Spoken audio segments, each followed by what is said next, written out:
which leads us to our next case, and here to tell you how Samsung have leveraged data analytics to unlock real insights that have changed the way customer experiences are managed across the Samsung customer journey. It's my pleasure to introduce you to Kevin O'Farrell, Associate Vice President of Analytic Partners in Ireland, and Rupesh Patel, Senior Manager of Consumer Insights at Samsung Electronics UK.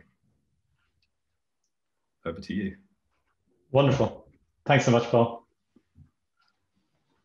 Great. So delighted to talk to everyone today and take you on, take you through a few journeys we've been on. I guess full disclosure, that's not me in the canoe. It's not Rupesh either, but we have been on some exciting journeys. So we've been at AP, we've been working with Samsung UK for the past 6 years, building out a program to really understand and dig deeper into a lot of the journeys and the business challenges. So we've been on journeys, through the consumer funnel, from awareness down to sales, from consumers through to brand, from acquisition through to retention, and dealing more and more with the omni-channel world in terms of that physical and online interaction. So we're going to talk through that today and some of the learnings that we've learned. So I'll hand over to Rupesh to talk a little bit more about Samsung.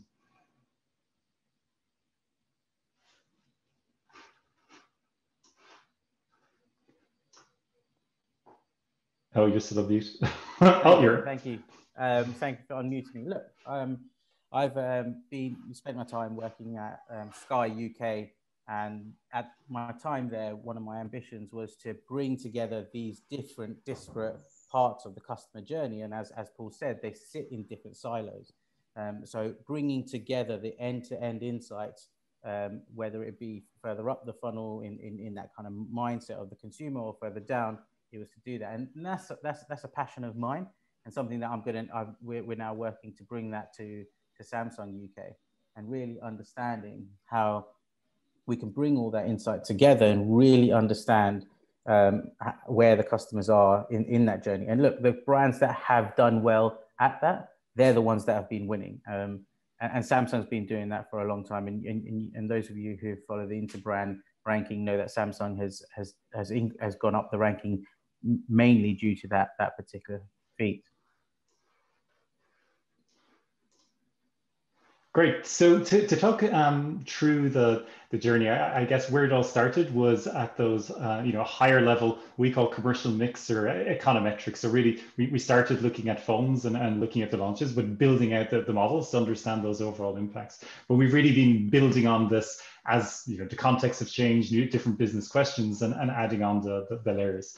So one of the first layers we added on was in terms of branding and long-term analytics. So working with awareness, consideration, moving back up that funnel to understand what are the levers that are working here and what are the blocks as we move through to sales. We also started building out over the last 6 years quite a lot more in terms of .com. So feeding in more as the consumer journey has changed and flowing quite a lot more through direct to consumer, building this out more so we understand how people work through the website, add to their basket, but then maybe end up purchasing in store. Other areas where we've gone deeper is in terms of campaigns and channel analytics. So understanding how the different messages, how the different platforms that we're advertising on, how these impact and how we can really optimize these. And then the last layer that we've really built in is more on the customer analytics of splitting out the overall sales into the acquisition, so how people enter into a brand, sort of where they go from there across the ecosystem, how they renew. So looking at that retention and really with an aim of blocking the churn. So what we'll talk about today is stepping through these different elements and how we built out this insight. So really, the overall approach, so the data, the analytics, and decisioning is very much built on top of the ROI genome. So the ROI genome is Analytic Partners' internal research of going beyond benchmarking. So it started by looking at the benchmarks, we've really built it out into best practices, into insights of across the marketplace. So I'll share from the ROI genome over the next few slides some of the areas we've gone into with Samsung, and not share specific Samsung secrets. But in terms of the data, we had to build a flexible platform where we're gathering data at a high frequency. So when we started the analysis, it was annual. We've moved into quarterly, but we're gathering data at higher frequencies, so we can really be agile and adjust to the different needs. In terms of the analytics, we started with econometrics, but we've looked in different areas in terms of pathway analytics and more recent discussions in terms of testing control, so we can really look at integrating this into the overall program. And really then the data and the analytics all feeding through to the decisioning. So what are the actions that are coming out of this, but making sure that we're feeding this through to tools that Samsung and their partners, such as Starcom, have access to all of this to make the right decisions at the right time. So to step through some of the different journeys, as I said, one of the first one was going through the consumer funnel. When we started, we were looking at sales, but with long purchase cycles on quite a lot of the items, it was really important to broaden this out and have a more holistic view in terms of what happens before a sale, and looking at awareness, consideration, and some of those other KPIs that Samsung were tracking. So they had really high quality panels, over 200 people on a weekly basis. So we could start building up solid data sets on this. And some of the outputs were in terms of so here we were looking at the ROI, but also looking at the longer term impact. And we can see, some insights that the moving images, such as online video or TV, having quite a strong impact in terms of pushing these different metrics. And we were also able to test some hypotheses in terms of, that brand messaging outperforms performance messaging 80% of the time. So testing some of these hypotheses from industry research, such as the long and the short of it. Another journey we went on to go deeper was in terms of breaking out those sales into acquisition, so getting people into the brand, and then as they flow through in terms of across the ecosystem, looking at that retention and blocking churn. So being able to segment and split out and understand how the different messages are performing, and how do we really optimize these. So at what times of the year do we push the different messages to really help drive that increase in acquisitions and getting more people into the brand. But then once we have them within the brand, how we really work to keep them, or what are the right messages that we push. And then the last area where we really went into was in terms of the growth of .com. And as we've heard over a lot of talks over the last few days, the trend has been there for the past few years, and we've seen with an ROI genome that the e-com has been increasing, roughly doubling over the last 5 years to the start of 2020, but in a lot of cases doubling again over the past 6 months, and in electronics even increasing more. So this huge increase. And we really need to build out the program to be able to capture this and to be able to understand that different element. And again, just an example from ROI genome in terms of the top chart here is looking at pre-COVID, where red is what's coming from the physical stores, blue is what's coming from e-commerce, and we can see it's quite a small part of the overall picture. Where we're in this example, e-com is 5% of sales. But as we start building out plans for into 2021, where e-commerce is now making up more like 15% of sales, we need to factor this into decisioning, and we need to have this all flowing through so that all of the actions that we're taking correctly account for this changing consumer behavior and this pattern, and that the entire infrastructure is optimized around this. So very much in terms of this overall flow, starting from the questions, going through genome and building out the analysis so that we've got the solid actions, but making all of this available in the tools so that Samsung and their partners have the right data at the right time to make those decisions. And I guess, Rupesh, you want to jump in terms of using that for prediction? Yeah, look, it's really important that now we have this robust understanding end to end, where Kevin and the team have brought all those different parts together, that we then put it to action into something that allows our business to go, how can we predict and forecast what we can achieve with customers and with consumers?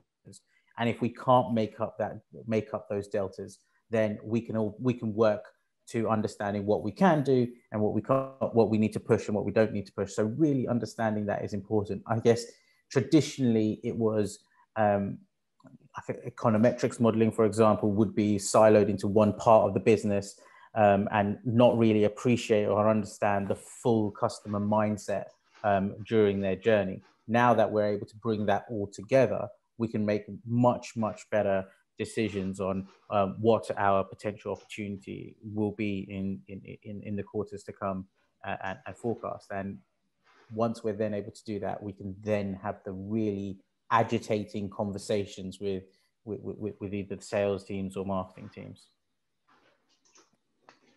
Perfect. And we love those agitating conversations and pushing people towards the truth. So I guess to recap, in terms of what we've learned, having the consumers at the center, whether this is online, offline, or through the funnel, ensuring we've got a deep understanding of the indirect and synergistic impacts, and really using all of these opportunities to increase presence, increase revenue, and push up those overall ROIs.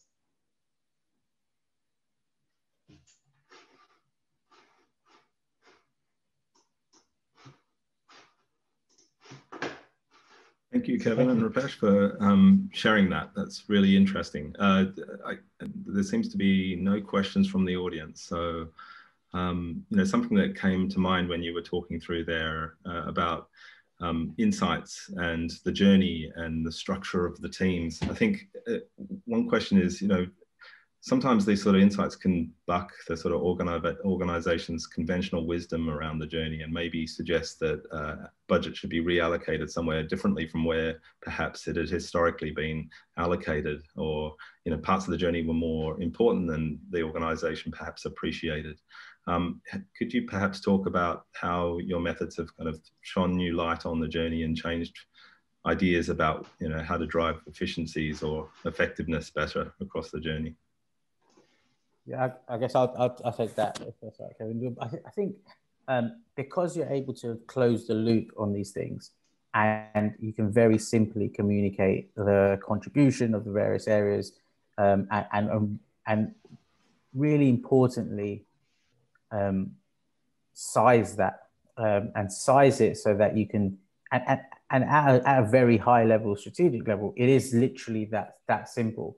And then the other byproduct of that is organizational structure, because then and then only can senior leaders start to understand that actually the customer journey starts, as you said, Paul, in the introduction, it starts up here in the consumer, it dots around, and then it might land on your website and it might land on sales.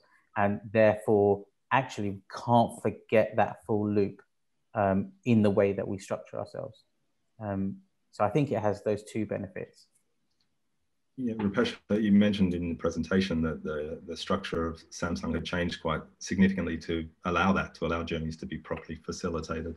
Do you have any advice for analysts perhaps who aren't necessarily working in an organization that's quite broken down the silos yet, things that they might be able to do to help bridge some of those gaps? Yeah, I think number one is our definition of insight, right? There are different disciplines within insight, and there are different disciplines within consumer understanding, right? But the customer doesn't care. The customer, whether you find that information through behavior analytics or through market research or through whatever, that they don't care. And we need to, number one, break down those silos within our insular industry. Whether it's the research industry or the econometrics industry or the data analytics or the reporting, that needs to come together, number one. And there has to be a genuine want to understand the full spectrum. There's too many people I speak to that don't understand that. And, I have, it sounds so silly, but I have conversations with data analysts that go, is 4,000 enough people that we've talked to in that market research survey? And then you ask a market research, it's the same thing over. Until you are able to bring that together, you cannot understand the opportunity to bring those together.